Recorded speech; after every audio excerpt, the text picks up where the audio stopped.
Assalamualaikum warahmatullahi wabarakatuh. Yang terhormat Bapak Rahmatullah selaku pengampu mapel Pendidikan Agama Islam di kelas 11-9, yang saya hormati Fali dan juga Pensa selaku ketua dan wakil ketua di kelas 11-9, serta yang saya sayangi dan saya banggakan teman-teman dari kelas 11-9 yang berbahagia. Pada kesempatan kali ini kami dari kelompok 5 sekaligus kelompok terakhir di presentasi semester 1 yang akan membawakan tema yaitu meneladani jejak-jejak langkah ulama Indonesia yang mendunia. Adapun kelompok kami yang terdiri dari saya, Nafet Santosa Derabibi, selaku presentator di kelompok 5. Saya Rais Galiani Prasista, absen 30 sebagai presentator kelompok 5. Saya Nasir Jawabati, absen 23 sebagai presentator kelompok 5. Saya Diana Kasih Putri Purnamasari, absen 32 sebagai presentator kelompok 5. Baiklah, masuk yang pertama, yaitu di sini ada tokoh yaitu Abu Abdul Muti Nawawi Al-Tanari Al-Batani. Ya, di sini sebenarnya kurang lengkap ya, di mana Syekh Nawawi yang sering disebut dengan nama itu, yang memiliki nama asli Abu Abdul Muti Nawawi Al-Tanari Al-Batani, sebenarnya memiliki gelar yaitu Al-Jawawi yang diberikan yang menunjukkan kalau beliau adalah orang yang berketurunan dari Jawa. Nah, beliau itu hidup pada 1230 Hijriah sampai 1813 Masehi di Kabupaten Serang, Banten, Jawa. Adapun memiliki keturunan dari ibunya yaitu Zubaidah yang merupakan penduduk asli yang ada di Tanara, Banten, Jawa. Nah, ada pula bapaknya. Nah, dari bapaknya ini dia memiliki garis keturunan yang sangat-sangat baik, di mana ayahnya adalah seorang pengajar pendidikan Islam juga yang cukup terkenal dan juga memberikan dampak baik kepada masyarakat. Selanjutnya, Syekh Nawawi itu merupakan anak pertama dari 7 bersaudara. Jadi Syekh Nawawi itu memiliki 7 saudara ataupun 6 ya. Jadi 7 itu dihitung dari beliau Syekh Nawawi. Selanjutnya ada adiknya, yang pertama yaitu Ahmad Syihab Adin, yang kedua ada Tamim, yang ketiga ada Said, keempat Abdullah, yang kelima Sakilah, dan yang terakhir adalah Syariah. Nah, dari yang bisa kita lihat dari riwayat beliau ini di LKS itu dituliskan bahwa dia itu meninggal di Mekah.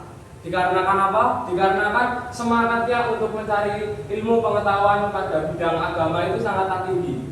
Beliau juga menuliskan banyak sekali karya tulis yang bisa kita pelajari dan juga digunakan untuk sejarah.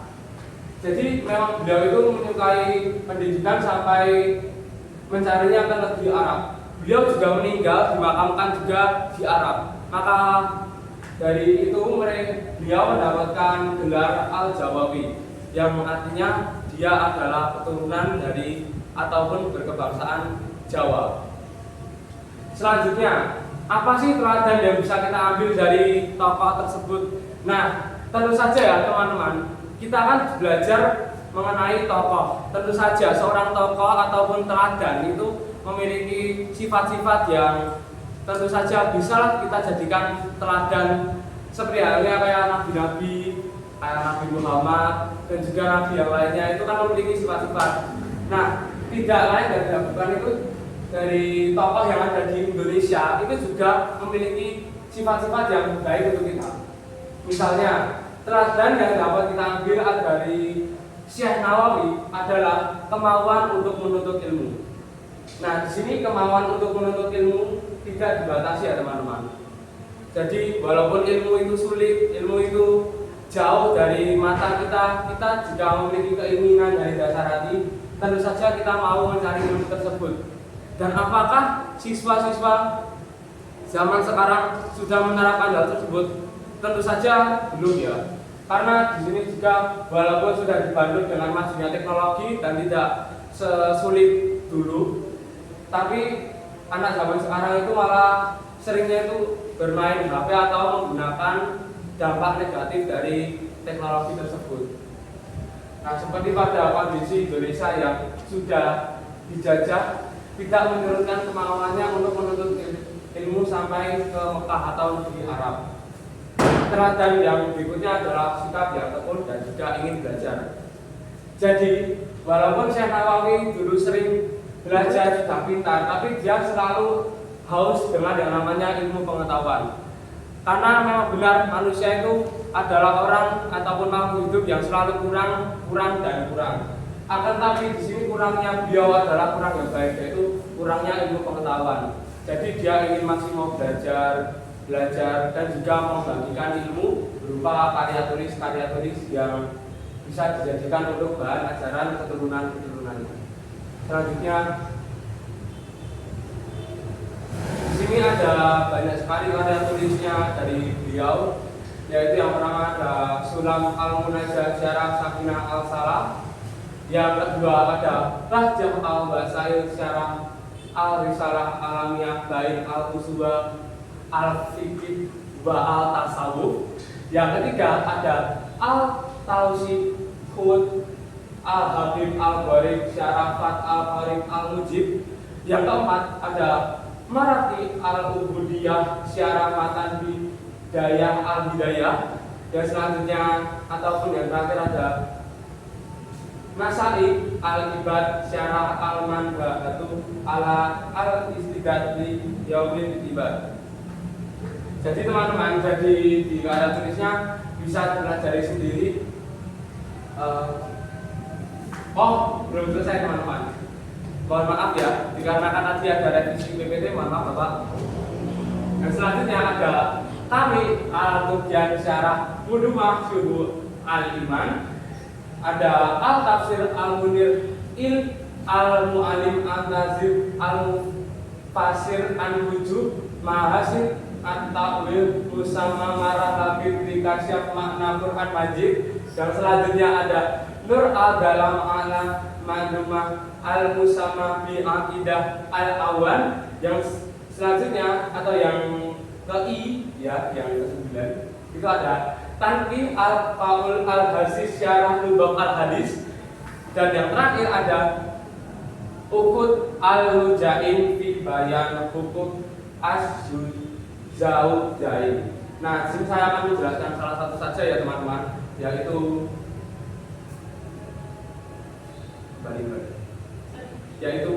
Al-Qasim Al-Munir ini ya, atau biasa disebut Al-Maraf ya, dimana tafsir ini ditulis oleh beliau Syekh Nawawi tentu saja, yang berisi ajaran mengenai Al-Fatihah sampai dengan surat terakhir yaitu An-Nas ya, yang berisi penjelasan dari ayat-ayat Al-Quran itu bagaimana, yang jelas tentu saja dengan diberikan sebab dan juga akibat.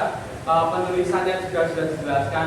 Jadi memang beliau itu menafsirkan ayat-ayat Al-Quran, surat-surat dari Al-Quran dengan menggunakan hukum bacaan yang benar dan juga mudah dipahami tentu saja, akan bisa dijadikan bahan pelajaran untuk selanjutnya. Oke, baik. Yang kedua ada Syekh Yusuf Abdul Masin Tajul Khalwati Al-Makassar dan Abdul Somad. Nah, udah bisa ya dari judulnya ini Al-Makassar. Tentu saja beliau itu dari Makassar.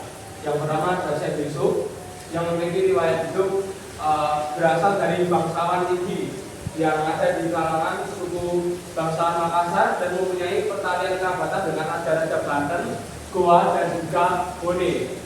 Nah, dari sini sudah dapat diketahui ya kalau beliau itu masih memiliki relasi yang besar dan juga pengaruh yang kuat di dalam masyarakat untuk menyebarkan ajaran-ajarannya tentu saja.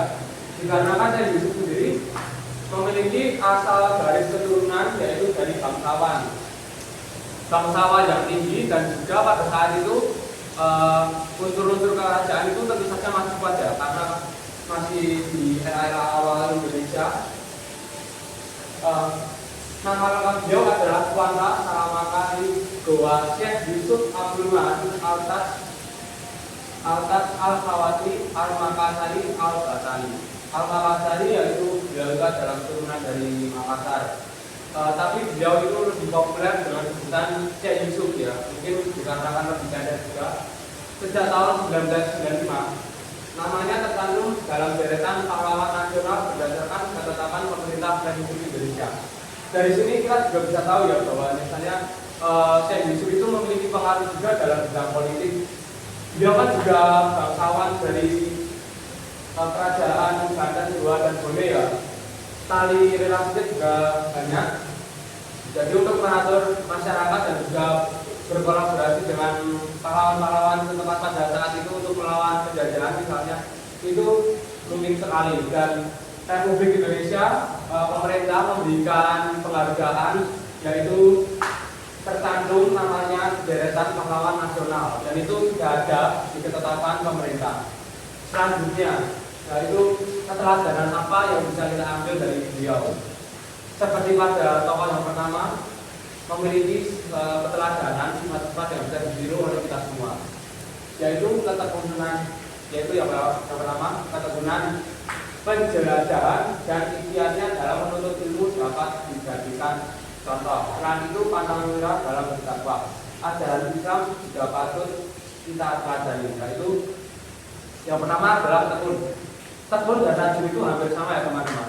Tekun dalam bidang ilmu pengetahuan, bukan dalam bidang yang lainnya. Dalam bidang ilmu pengetahuan, tentu saja tekun itu juga sangat membantu kita dalam mengembangkan otak kita, cara berpikir kita, dan juga bagaimana kita mempengaruhi orang lain. Bisakah kita membawa orang lain itu ke sisi yang positif, bukan yang negatif. Selanjutnya penjelajahan. Penjelajahan itu mungkin kalian berpikir kayak menjelajah ke suatu tempat ya, tapi di sini yang dialami oleh saya itu adalah mempelajari ilmu pengetahuan, mendalami ilmu pengetahuan. Di mana ilmu pengetahuan itu memanglah sangat luas, jadi memang perlu kita explore bagaimana cara kita melihat ilmu pengetahuan tersebut, membaca, lalu bagaimana kita juga bisa memberikan efek kepada orang lain. Selanjutnya, pantang menyerah dalam berdakwah. Nah, jadi kita bisa garis bawah ya yang namanya pantang menyerah. Jadi anak muda zaman sekarang itu memang harus memiliki sifat pantang menyerah, ataupun kita itu tidak boleh frustasi, gampang frustasi. Sedikit-sedikit kok frustasi, lebay amat gitu kan. Jadi kita harus pantang menyerah. Walaupun dulu itu konteksnya adalah dalam menyebarkan ajaran agama Islam atau surat-surat dari Al-Quran. Sekarang itu pantang menyerah itu kan konteksnya banyak, bukan cuma dalam bidang keagamaan. Kayak kamu mau berangkat sekolah aja harus dibawain orang tua, itu juga termasuknya pantang menyerah ya. Kalau kamu masih malu-malukan di kantor. Selanjutnya ada karya tulis. Tentu saja setiap tokoh itu memiliki karya tulisnya ya untuk mendunia. Yaitu yang pertama adalah Subdat al-Ashraf fi Tahqiq dan Masyarif al-Ahyar. Yang kedua ada Tad al-Asar fi Tahqiq Masyraf al-Arifin al-Isar. Yang ketiga ada Masalih Asalihin Fatkariyah al-Zihir.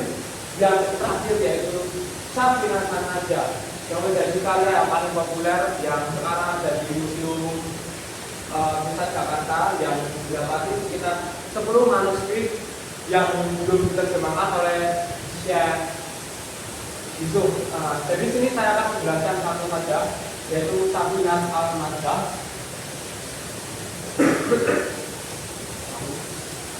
Yang berisi ajaran-ajaran tokoh yang ada di Islam seperti banyak cara membaca dan juga yang lainnya, yang sekarang juga berjelasnya adalah populer di Jakarta. Ajaran pokoknya adalah usaha manusia untuk mendekatkan diri kepada Allah Subhanahu wa Ta'ala, yang mengacu pada peningkatan kualitas akhlak yang mulia serta penanganan amal soleh dan zikir, baik secara perorangan maupun kelompok. Jadi beliau itu menekankan bahwasanya manusia itu memang harus berusaha mendekatkan diri kepada Allah. Dikarenakan Allah memang sebagai Tuhan kita, harus kita sembah dan juga harus kita dekatkan diri kita kepada Allah. Dikarenakan dengan cara kita mendekatkan diri kepada Allah, kita akan mendapatkan peningkatan diri. Apalagi jika kita meniru dengan suri tauladan yang telah hidup di zaman dahulu yang memberikan banyak sekali teladan-teladan yang baik kepada kita, tentu saja kita bisa menjadi seseorang yang insya Allah menjadi pribadi yang lebih baik dan juga memberikan efek kepada kelompok kita, kepada masyarakat, dampak yang positif bukan yang negatif. Baiklah, selanjutnya ada somat riwayat sebelumnya yaitu Syekh Abdul Somad memiliki nama lengkap yaitu Syekh Abdul Somad Al-Palembani. Nah, kata Palembani itu adalah dia tinggal di Palembang, yaitu dilahirkan pada tahun 1116 Hijriah atau 1704 Masehi. Di Palembang, nama Al-Palembani merupakan nama panggilan yang diambil dari suatu daerah yang terletak di Palembang. Tujuannya yaitu untuk memudahkan orang-orang dalam mengenalnya, karena kebanyakan dari masyarakat memiliki kesamaan nama, sehingga tujuan ini untuk mempermudah antara satu orang dengan orang yang lain. Maka kepakailah Al-Palembani untuk memudahkan bagi masyarakat dalam mengenal tokoh pendidikan Islam di Indonesia yaitu Abdul Somad Al-Palembani. Nah, Abdul Somad Al-Palembani memiliki kata yang dapat diambil yaitu satu, semangatnya dalam menuntut ilmu. Beliau rela membara jauh ke Mekah dan Madinah demi memperdalam ilmu agama dan menunjukkan bahwa menuntut ilmu harus dilakukan dengan tekun dan tanpa mengenal lelah, pada waktu maupun tempat. Tadinya yang kedua, semangat dan cinta tanah air karena beliau selalu memperhatikan kondisi politik sosial Indonesia. Walaupun berada di luar negeri, beliau tetap memperhatikan perjuangan rakyat Indonesia melawan penjajah. Dan ini memberi teladan bahwa cinta tanah air bisa diwujudkan dengan kontribusi nyata untuk bangsa. Selanjutnya yang terakhir, ketiga, semangatnya dalam berdakwah menyebarkan agama Islam. Beliau aktif menulis banyak kitab yang bermanfaat bagi umat Islam, mengajarkan bahwa dakwah tidak hanya melalui ucapan tetapi juga melalui karya tulisan yang berdampak luas. Selanjutnya ada karya tulisnya yaitu satu, risalah pada menyatakan sebab yang diharapkan bagi nikah 1179 Hijriah atau 1765 Masehi. Yang kedua, risalah itu Fikaifiyatir Widit Lailatul Jum'ah. Yang ketiga, Kulhikul Dibayani Faidin Nafi'ah Fi Jihadi Fi Sabilillah. Yang keempat, Batul Mustaqim Fi Tauhidi Rabbil Alamin. Yang kelima, Ilmu Tasawuf. Enam, Muktisub Mubatil Mahdah Bina Rabatul Mahdah Alaihi Salatu Wassalam. Yang ketujuh, Kitab Mi'raj. Yang ke-8, Anisul Mustaqim. Yang ke-9, Puisi Kemenangan Kita. 10, Nasihatul Muslimina wa Tazkiratul Mu'minina Fi Fadaili Jihad wal Karamatil Mujahidina Fisabilillah. Kitab ini berisi dorongan kepada umat muslimin dalam berjihad di jalan Allah Subhanahu wa taala. Lalu yang ke-11, Al-Qurbatul Kawasul Waliyil Aqsa. Yang ke-12, Ratib Syekh Abdul Somad Al-Palembani. Yang ke-13, Qurbat Al-Qadir Bayan Sikot Iman Al-Mu'minina wal Si Guru Fiyolat Bidat Al-Muqtadim. Yang ke-14, Jaratul Murid Dibayani Kalimah Al-Tauhid. Yang ke-15, Hidayatul Sholihin Fisulfi Mas-Salikul Mustaqim. Yang ke-16, Siratul Sholihin Ila Ibadati Rabbil Alamin. Selanjutnya, Nurdin bin Ali Ar-Rayani. Riwayat dunia nama lengkapnya yaitu Syekh Nurdin Muhammad bin Ali bin Hasyim bin Muhammad Hamid Al-Sanuri Al-Quraisy. Beliau dikenal sebagai nama Nurdin bin Ali Ar-Raini. Jika ditelaah dari namanya, beliau memiliki darah keturunan nasab dari Quraisy, suku yang juga menurunkan Nabi Muhammad SAW. Saifuddin diperkirakan lahir pada abad ke-16 setelah lahir wilayah negara India dan wafat pada tanggal 21 September 1659 Masehi. Pada tahun 1637 Masehi, dia datang ke Aceh, kemudian menjadi nasihat tanam di daerah tersebut sampai tahun 1644 Masehi.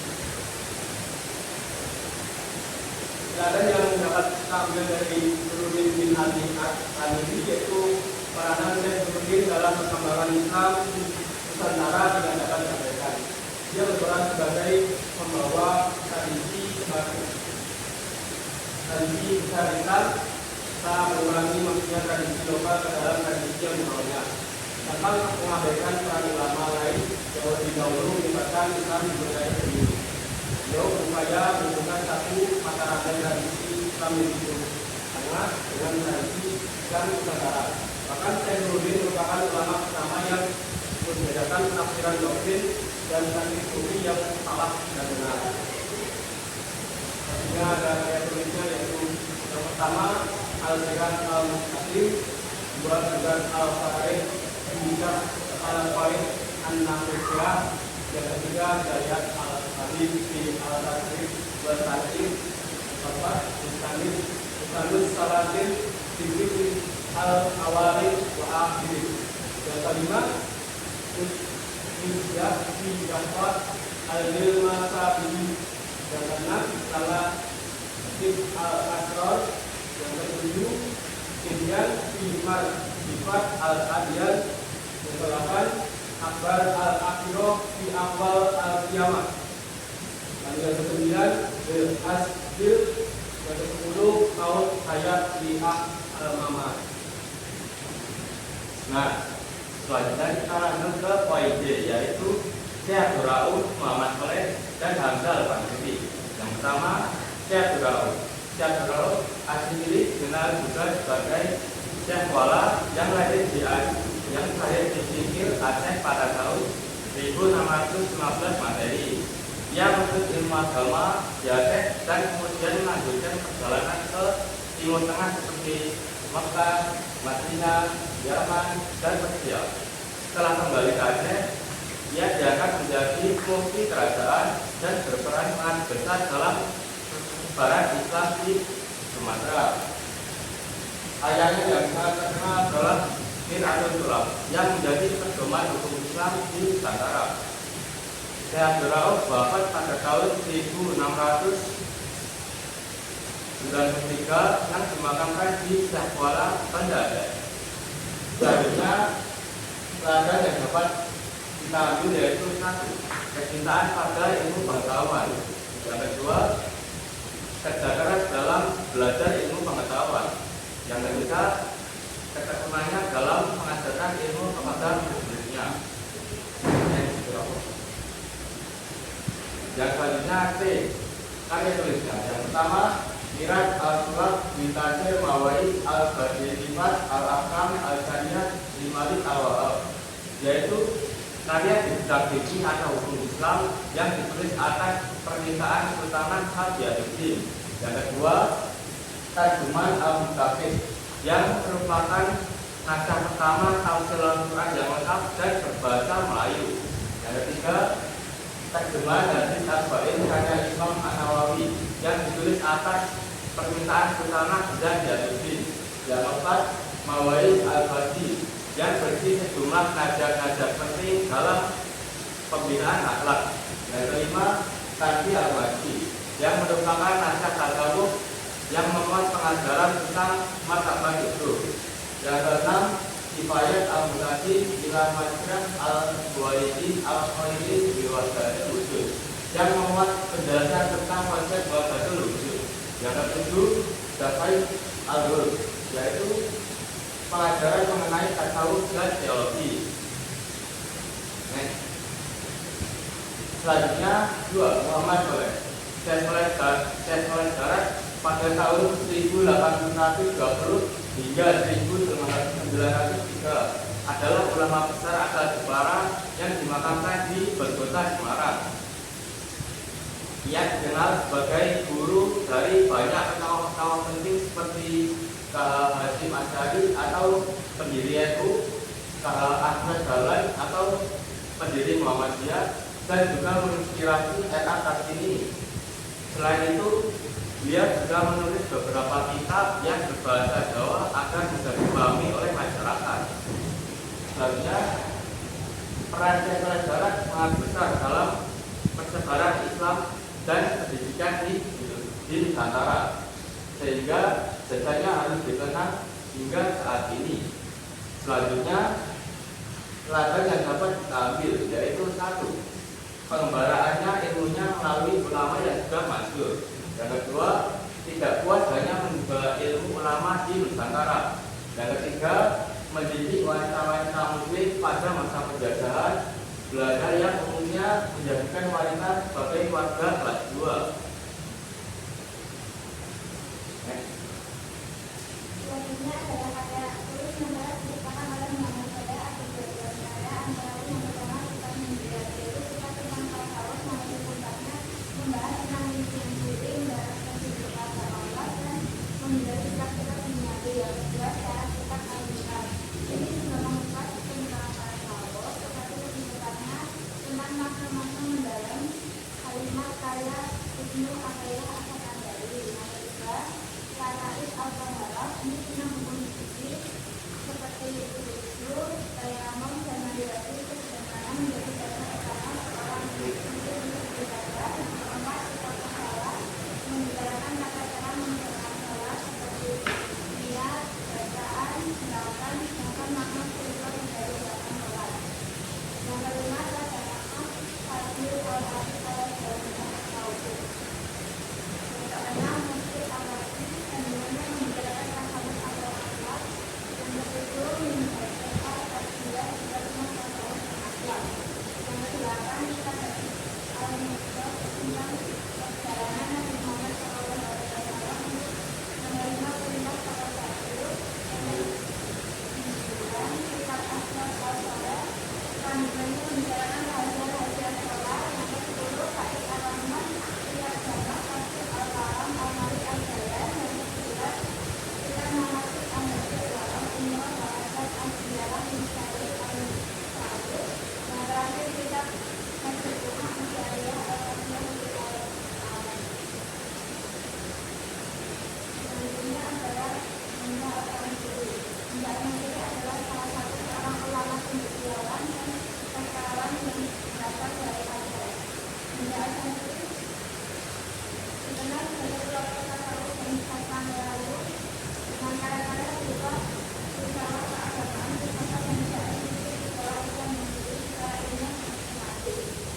Lahir di Bantul, Provinsi Bengkulu, Sumatera Utara, Mbah Al-Mansuri berbahasa Melayu, Arab, dan Persia, serta menguasai berbagai ilmu seperti tasawuf, filsafat, dan sastra. Melalui karya-karyanya, ia berperan besar dalam menjadikan bahasa Melayu berkembang sebagai dasar ilmu pengetahuan dan sastra di dunia Islam. Berikut ini adalah pelajaran yang dapat kita ambil dari Mbah Al-Mansuri. Antara lain yang pertama adalah semangat dalam menuntut ilmu. Mbah Al-Mansuri dikenal sebagai tokoh yang menuntut ilmu dengan semangat, dan kedua kesempurnanya menulis dan berdakwah melalui karya, serta usahanya menjadikan bahasa Melayu sebagai bahasa ilmu dan sastra. Sikap terbuka terhadap ilmu dari berbagai bangsa tanpa meninggalkan budaya kita menjadi contoh berharga bagi generasi sekarang. Berikut ini adalah karya tulis yang telah diciptakan, yaitu yang pertama kelompok puisi.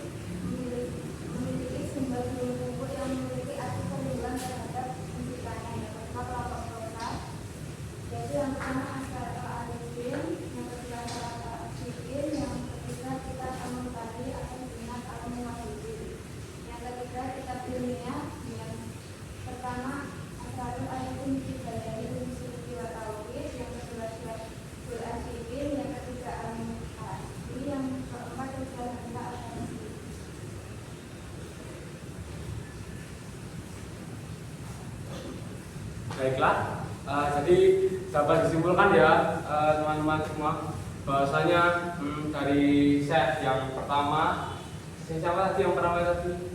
Syekh Nawawi sampai Al-Mansuri tadi itu memiliki banyak sekali karya tulis yang telah diterbitkan dan juga bisa kita pelajari juga sifat-sifatnya dan juga bisa kita implementasikan dalam kehidupan sehari-hari. Baiklah, cukup sekian presentasi dari kelompok 5. Mohon maaf bila ada salah dalam kata. Wassalamualaikum warahmatullahi wabarakatuh.